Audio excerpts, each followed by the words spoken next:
Hi, this is Sir Randall, and this is Super Mario Maker Levels That Don't Suck, and this is Day of the Orphan. We're going to start off with an event course. Usually I don't do these because most of them actually really suck, but this one is actually really good. And I'm saying this because I actually hate Yoshi, and I don't really care for the event courses, but this one actually caught my attention, so I wanted to play through it and show you guys. This is a great level, you should check it out.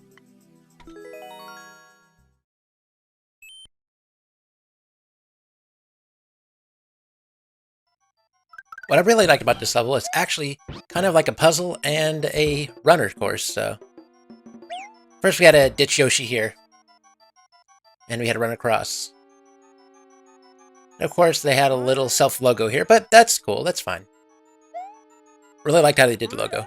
But here you have to time your jumps and running so you can keep up with Yoshi. And here we had to time the P-switch just right so Yoshi can get across. Get on Yoshi, and we have to use Yoshi to actually get across here, over the Muncher plants, and down the tube.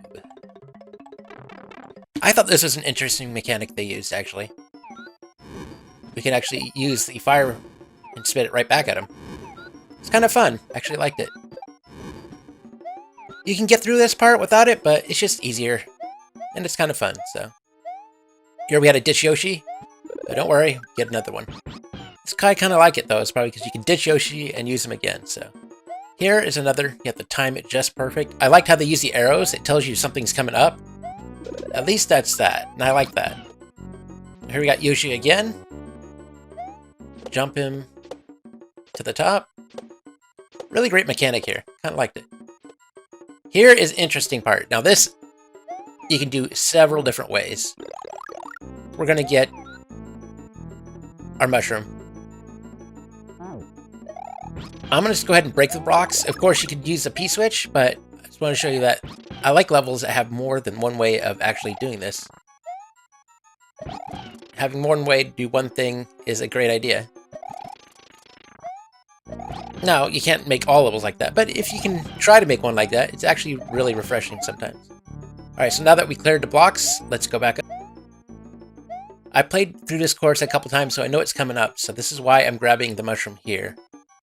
This is one way of doing it. Like I said, there's probably many different ways, but this is how I figured out how to get through it. So we'll come here, and we're going to just spit out the mushroom. Spit out the mushroom. I said spit out the mushroom. There we go. So now we're coming back for the piece. It should be all the way up here. And you can only get it with Yoshi. This level is actually really well designed to actually have Yoshi.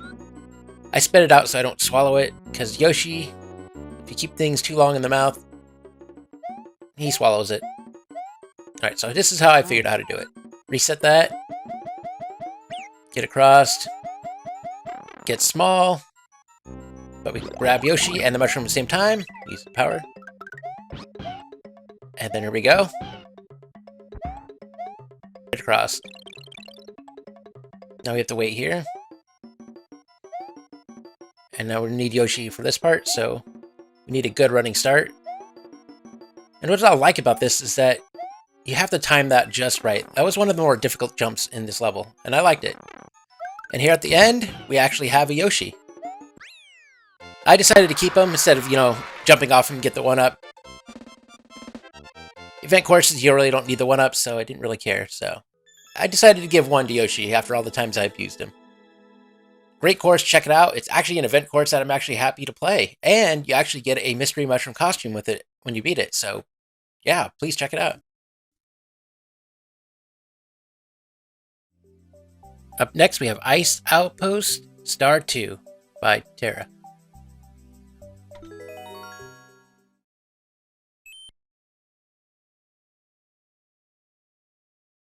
This level starts off with ice. Not a big fan of ice right away, but this one was actually done pretty well. Love how I can use a Goomba. In Super Mario World, you can use it to kick around, which is awesome. And here I kind of screwed up the mechanics that they're trying to put in here. I killed the Koopa Troopa, which I could have used to get 1-up down there, but I didn't, so whatever, moved on. Here, it was a really good design. Besides having a 10 coin block here, But how do you get down there? Well, I took a chance. Even though I got small, I was rewarded with a fire flower. So I got rewarded for taking a chance, which is amazing. I love that. And here I'm actually really happy that I had the POW block. Just kick, clear the screen. It was designed so you can actually use it and get through it, but you didn't actually have to have it. Again, some more power-ups, which is amazing. I was able to clear this all out, but then again, you don't really need to star. If you missed it, you can get through it, but it just makes life that much easier. We got a Yoshi. Get right through it. Got another POW block. Another 1-up. And here you could use it to clear the screen, but I didn't time it right, and I screwed that up. But with Yoshi, I was able to get through and beat the level. Really, really cool Super Mario World level. Check it out. Ice Outpost by Terra.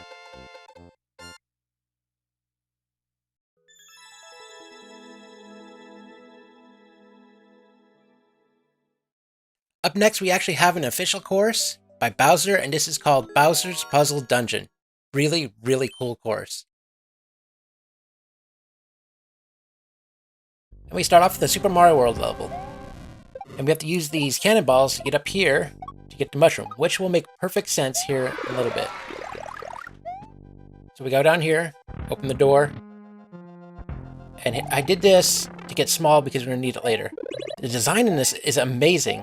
Like even the sinking platforms, timing it just right. I usually hate levels like this, but this one was really fun. I enjoyed it. Like, even though sometimes there's some giveaway on some things, but there's none on other places. Really like the little maze there. And here is a really cool puzzle here. We actually have to use bombs to actually open up parts of the level. That was one, now we get the other one. I wasn't really good at aiming with this one. It was a little difficult, for me at least. I'm pretty sure other people have no problems with this one. I had no idea. The first couple times I went through this, I had no problems getting it through that. But since I was recording it, it was like, yeah. So now we gotta wait for that to light the bomb. And clears that area out. Really like the design here. Like, there's a fence behind there. Really, really cool. And here we have Yoshi, and this is the cool part about this level, is down below are spikes with lava. And we know that Yoshi can walk on the spikes, so you need a Yoshi. It's a little touch of illusion there, and I like that. And here we gotta wait for a P-switch, which we'll grab. We'll need this later in the level, and it'll make perfect sense when we get there. So we'll drop that there, grab Yoshi. Like how you had to use Yoshi to grab that mushroom. Definitely gonna need that later. So now we just got to put a perfect placement for this P-switch. And now we grab some springboards. Got to line these up. This is a really cool and well thought out level. It's a great puzzle level. So now we got to line up these springboards because we have to actually line them up so we can actually push that shell off. I got this right the first time, but the second time playing through, I just didn't line them up that well. So I'm gonna have to try this a couple of times. So now I just gotta shuffle them around, line them up.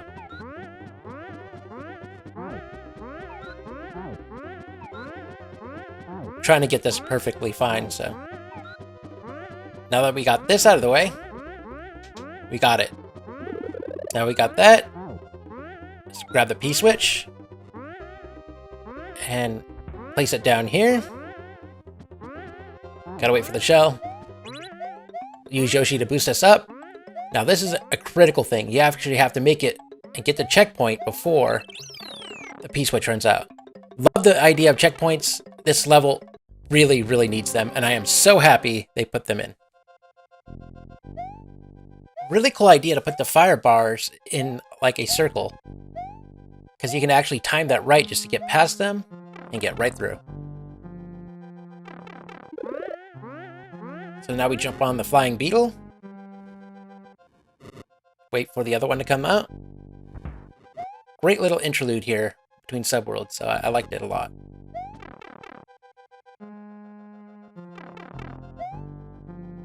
Had some issues with this one.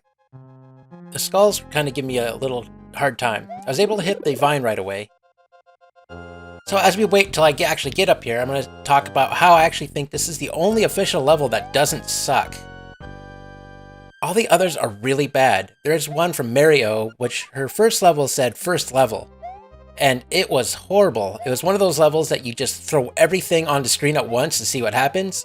That's one of those levels. It was just really difficult until you figured out all the tricks that they used to get through. But really, really horrible design. And that's actually going to be on my next video series called Embarrassments in Level Design, because that is horrible. I do not recommend anyone playing it unless you really just want to get frustrated and just rage quit. So I finally get it here, and I love this part here. You have to time it just right. And now we're down below. This part of the level is kind of difficult. It takes you a few tries to get up there. It took me a few to get up here. Timing is everything. So finally, I'm able to get up here, and now down here. I used the POW blocks to actually hit the blocks to make that bridge, but you can stack them up and hit them from below, but I decided this was easier for me. More than one way to do this, which is to say some levels are like that.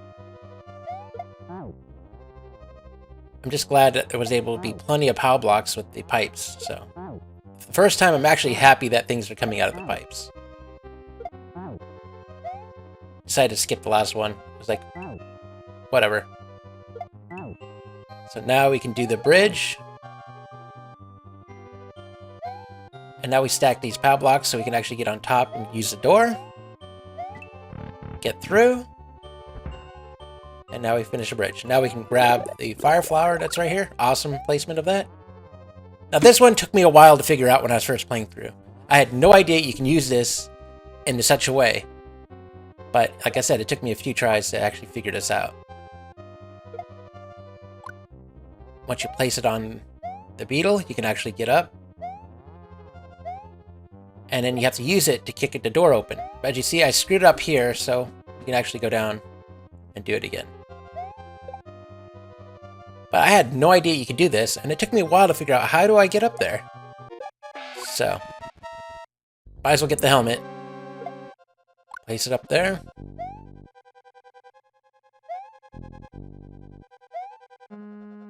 Grab the shell. And this is tricky. You have to stop it, go, get down, and we reached the second checkpoint. So now we hit this, get across, and here I am not so great at. This is where I first die. I've always had problems with this part here.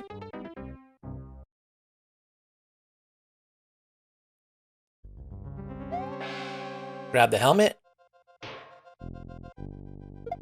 kick the shell, hit the POW block, and we're across. Love that mechanic down there.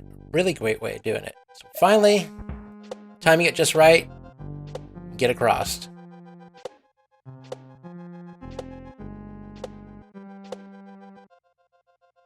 And the correct way to go through this is through here.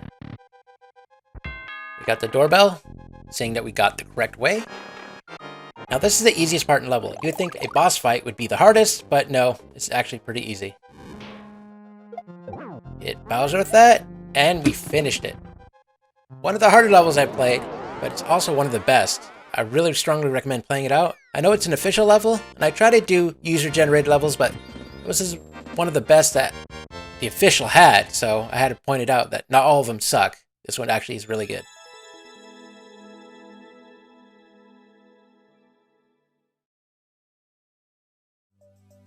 Up next we have Spooky Mine by Snow.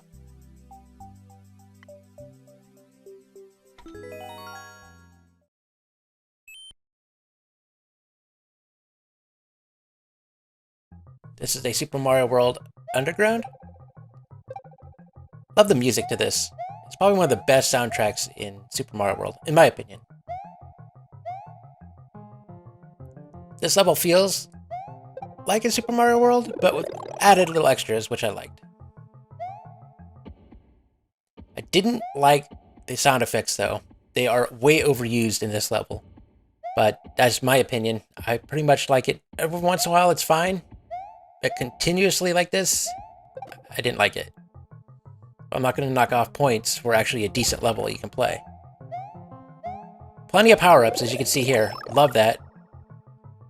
Really like it when people put that in. Love this little area too. Jumping on the skulls to get across. Dodging the dry bones. Getting through. Again with the same sound effect. Just quite annoying. Didn't mind that part though. That was actually kind of cool.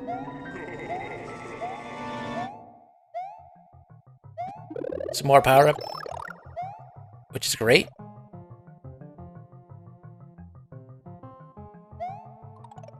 Here, I should have waited instead of running through, but, well, that was a mistake I learned. I got small. Sometimes waiting and crossing, especially when they make it a pattern like that, where it's a space between them, you know you have to wait, so. I really don't like the heartbeat continuously. Maybe once or twice, but not my favorite thing.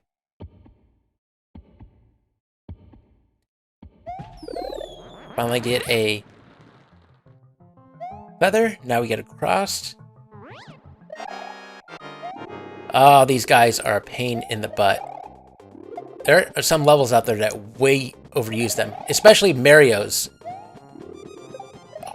Oh, I can't. I'm sorry. That level just makes me mad. I'm just surprised that Nintendo allows to have somebody who's official to make a crappy level like that.